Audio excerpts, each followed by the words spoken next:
속보입니다. 긴급 속보 전달을 위해 성재준 국장을 연결합니다. 반갑습니다. 송규준입니다. 요즘 뉴스에 나오는 이재명 대표의 얼굴을 보면은 낯빛이 진짜 뭐 죽었나라는 생각이 들 정도인데요. 약간 좀비가 걸어다니는 느낌도 있고 뭐 살아있다라고 하는 생기는 온데간데 없이 그냥 뭐 시체가 그냥 돌아다니는 그런 느낌이 있습니다. 그도 그럴 것이 이재명 같은 경우는 저도 한번 상상을 해봤는데 이재명처럼 사는 삶은 어떤 삶일까? 저 같은 그냥 뭐 범인은 그냥 못 견딜 것 같습니다. 하루도 뭐 멀다 하고 무슨 뭐 사건이 막 벌어지고 그리고 뭐 이게 뭐 감정 기복이 이렇게 됐다가 왔다리 갔다리 할 테니까 저 같은 사람은 진짜 못 버틸 것 같아요. 아니 한번 간단하게 상상을 해볼까요? 우리가 이재명이다라고 너무 끔찍하지만 어쨌거나 상상을 해봤을 때 윤석열 대통령이 계엄 선포하고 계엄이 몇 시간 만에 그게 중단이 됐을 때 그때 이재명이 얼마나 기분이 좋았겠습니까? 너무 기분이 좋아가지고 무슨 뭐 담벼락 넘고 무슨 뭐 난리를 쳤잖아요. 그럴 수밖에 없는 게 계엄 선포했는데 그게 실패했다. 100% 그럼 무슨 뭐 탄핵 정국으로 가가지고 내가 조기 대선 열려가지고 대통령이 될 거다. 드디어 진짜 막 그렇게 일주일에 4번 5번 가까이 재판받고 다녔었는데 드디어 내가 해방이구나. 얼마나 막 기뻤겠습니까? 그때는 이제 입이 막 찢어져 있었잖아요. 너무 기뻐가지고. 근데 그 이후에 지금 계엄 선포되고 한 달 반 정도 지난 시점인데 분위기가 어떻습니까? 이재명이가 무슨 뭐 잘 나가기는커녕 여론조사를 볼 때마다 민주당과 국민의힘의 지지율은 지금 뭐 골든크로스도 지나가지고 오히려 역전이 돼서 벌어지고 있는 상태이고 1대1 구도로 했었을 때도 지금 뭐 국민의힘 쪽으로 뭐 진다 이런 여론조사까지도 나오다 보니까 이재명이가 지금 막 기분이 좋을 리가 있겠냐고요. 그러니까 선택하는 게 뭡니까? 야, 우리가 뭐가 문제였을까? 이거를 고민하는 것이 아니라 저는 그래서 민주당 보면 그냥 박수를 쳐주고 싶어요. 어떻게 저렇게 자멸의 길로 잘 가는지 바로 만들어내는 게 뭡니까? 박찬대가 됐거나 이런 뭐 똘만 애들 불러가지고 여론조사 업체들이 지금 뭐 조작하고 있다 뭐 여론조사를 우리가 제대로 해야 된다 이런 얘기나 지금 하고 앉아 있으니까 그 답이 없는 그냥 정당입니다. 어떻게 저렇게 무식하고 어떻게 저렇게 진짜 무능력한지 계엄 정국 그리고 탄핵 정국조차도 지지율이 역전이 될 수 있는지 진짜 막 경이로울 정도입니다. 모든 것들에 대한 책임은 전부 다 이재명한테 있죠. 이재명이가 무리를 했습니다. 왜? 조기 대선을 위해 가지고 뒤도 돌아보지 않고 앞도 보지 않고 앞뒤를 안 본 거예요. 그냥 그럼 뭐 어떻게 해야 됩니까? 가재같이 옆으로 가는지는 모르겠지만 앞뒤를 안 보고 그냥 질러버렸던 거예요. 그 첫 번째 시발점이 바로 뭐였던 겁니까? 이번에 한덕수 권한대행에 대한 탄핵 그거부터 시작이 됐던 것이죠. 그때부터 여론이 중도층이 흔들리기 시작하는 거예요. 야 이거 뭐냐? 탄핵 전국에서 권한대행까지도 아무런 이유 없이 탄핵을 시켜버린다? 이거 도대체 뭐 하는 거냐? 나 이재명만큼은 진짜 안 되겠는데 이런 사람들이 지금 40% 가까이를 차지하고 있다 보니까 이재명의 지지율이 오를 수가 있겠습니까? 항상 그 고착 상태에 빠져 있을 수밖에 없는 거죠. 그 이후에 그러면 이재명이가 이제 정신을 차리고 뭔가 국민들한테 그리고 특히나 중도층과 이런 사람들한테 설득할 수 있는 모습을 보여주냐? 그게 또 안 된다라는 거예요. 왜? 현실적으로 불가능합니다. 완전히 그러니까 우리 재매임이 지금 교착 상태에 빠져 있는 거예요. 현실적으로 이재명이가 지금 바꿔야 되는 모습은 뭐겠습니까? 재판의 성실히 임하는 거. 그럴 수밖에 없잖아요. 맨날 윤석열 대통령한테는 탄핵 재판 그거 뭐 헌재 재판 제대로 참석해라. 공수처에 뭐 수사에 임하라. 체포에 임하라. 구속에 임하라. 계속 그런 얘기하고 있는데 정작 자기는 재판 지연시켜. 이러면은 이게 지지율이 회복이 될 수가 있겠습니까? 불가능하잖아요. 그런데 문제가 이재명의 궁극적인 목적인 조기 대선을 위해서는 재판을 지연시킬 수밖에 없다라는 것이고 재판을 지연시키게 된다면 자연스럽게 자기에 대한 지지율이 떨어져가지고 호시탐탐 자기 자리를 노리고 있는 다른 사람들에게 위태로워질 수밖에 없다라고 하는 이 지금 악의 순환이라고 해야 되나? 재명의 순환이 지금 계속해가지고 돌아가고 있다라는 겁니다. 이도저도 못하는 거예요.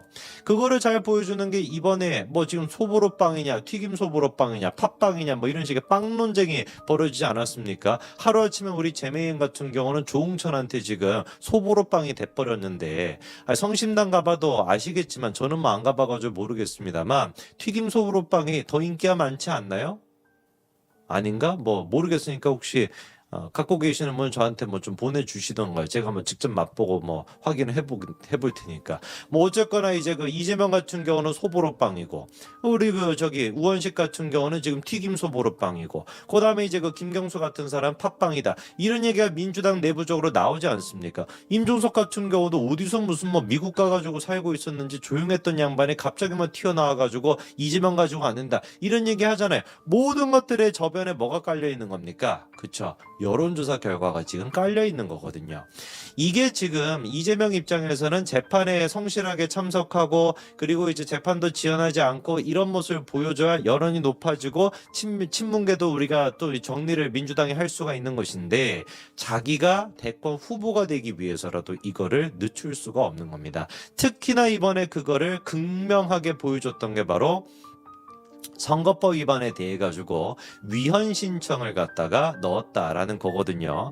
야, 이거 진짜 기가 막히죠, 그렇죠? 바로 최근에 있었던 것은 대북 송금에 대해서도 법관 기피 신청을 했습니다. 신진우 부장판사가 무슨 생각인지는 모르겠는데 일단 이거를 받아들여 줬어요. 그러니까 법관 기피 신청이 됐다라는 것이 아니라, 신청이 됐다라는 것이지 기피가 됐다라는 것이 아니라 신청 자체는 받아줬습니다. 바로 각하를 시키진 않았어요. 아무래도 신진우 부장판사 같은 경우는 지난번에 이화영 같은 경우도 재판을 지연하기 위해서 꼼수 부렸던 거를 막 다 받아주다 보니까 저거 좌파 아니야? 이렇게 이제 우리가 봤는데, 그래도 법적인 어떤 그 판결 같은 경우는 9년 6개월 때렸던 사람이 신준호 아니겠습니까? 그러다 보니까 중간 과정에서 야, 그래 뭐 이 정도는 내가 봐줄게, 이 정도는 그냥 해줄게, 그냥 뭐 재판 결과로 그냥 네 줘주면 되지, 요런 이제 의도가 있는지는 모르겠습니다만 어쨌거나 일단 법학이 신청은 받아줬습니다. 그래서 요게 만약에 이재명이가 대법원까지 끌고 가게 된다면 이재명 계산에 따르면은 한 3개월까지도 시간을 끌 수 있다, 이렇게 판단하는 것 같은데 모르겠어요. 박정호 부장판사가 이거를 어떻게 판단할지. 일단 100% 저는 기각할 거라고 보고요. 그리고 대법원 같은 경우도 이재명이 꿈꾸는 것처럼 뭐 3개월 가까이 시간을 끌 거다, 저는 그렇게 보지 않습니다. 왜? 이게 벌써 세 번째 재판 지연이었거든요. 이화영 같은 경우도 재판부에 대해 가지고 공정한 재판을 기대할 수가 없다라는 식으로 그렇게 이제 뭐 기피 신청을 했지만 바로 기각이 됐었고, 이재명 같은 경우도 마찬가지로 재판부 재배당을 요청을 했지만 그것도 마찬가지로 재판부가 받아들이지 않았었거든요. 똑같은 이유를 지금 대면서 이화영과 내가 공범인데 이화영에 대해 가지고 유죄 판결 내린 판사가 나에 대해 가지고 정상적으로 판결할 수 있겠냐, 이런 개떡다기 같은 얘기를 하면 이건 판사가 받아주겠습니까? 그럼 세상의 모든 존재하는 공범들 같은 경우는 앞으로 다 재판 기피 신청을 하겠지. 지가 공범으로 여겨지는 게 문제인 것이지, 공범인데 어떻게 판사가 똑같이, 당연히 공범이니까 똑같이 해야지, 그러면 다르게 하니 제명아, 말이 안 되는 소리를 하잖아요.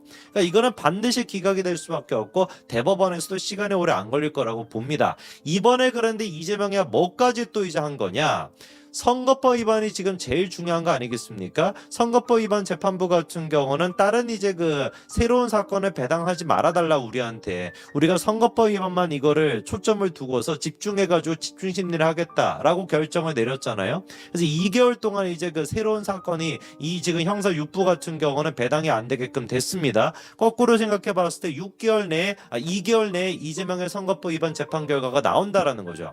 2심 재판 결과가 나오는 거다 보니까 여기서 유죄가 나온다면, 그럴 가능성이 지금 아주 농후한데, 거기서 유죄가 나오게 된다면 대권 후보로 가는 이재명의 이 트랙에 굉장한 지금 차질이 발생할 수밖에 없는 거예요. 그렇지 않겠습니까? 민주당 내부적으로 무슨 생각을 하겠어요? 야, 2개월 내에 지금 2심 재판 결과가 나왔다. 633 가운데 3회 지금 법칙이 지켜졌다. 대법원 판단 같은 경우는 그거보다 짧아질 수도 있는 거 아니겠습니까? 조희대 대법원장이 지금 몇 번이나 신속한 재판을 강조를 했으니까. 그러면 이거 3개월 안 걸리고 2개월 만에 끝난다라고 친다면 3월 달에 이재명 2심 나와. 그리고 또 2개월 하고 조금만 반 정도 시간 걸려가지고 나온다 치면은 5월 중순쯤에 만약에 선거법 위반 대법 확정 판결이 나와버리면은 그 사이에 우리가 괜히 이재명을 갖다가 대권 후보로 했다가 선거에 출마도 못하겠나, 우리 망하는 거 아니냐, 이런 생각을 안 할래야 안 할 수가 없겠죠. 그러다 보니까 이재명이가 어떻게 해서든지 간에 이 2심 재판 결과를 늦추기 위해 가지고 이번에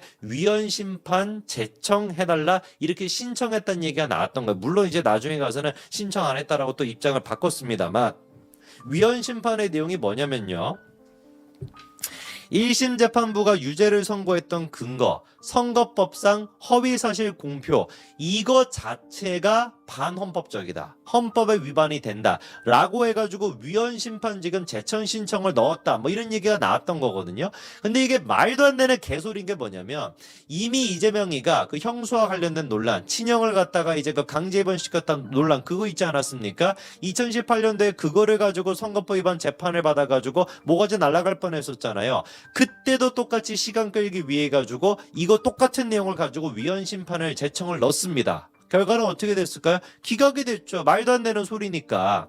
이번에도 그렇기 때문에 100% 똑같은 걸로 또 넣었는데 이게 되겠냐고요. 당연히 기각이 될 수밖에 없는 거를 의도적으로 재판을 지연시키겠다라는 목적으로 이렇게 위헌 심판을 하냐 마냐, 재청을 넣냐 마냐 이런 지금 얘기가 나오는 것인데 넣는다라고 할지라도 법원이 받아들일 가능성은 제로입니다. 제로.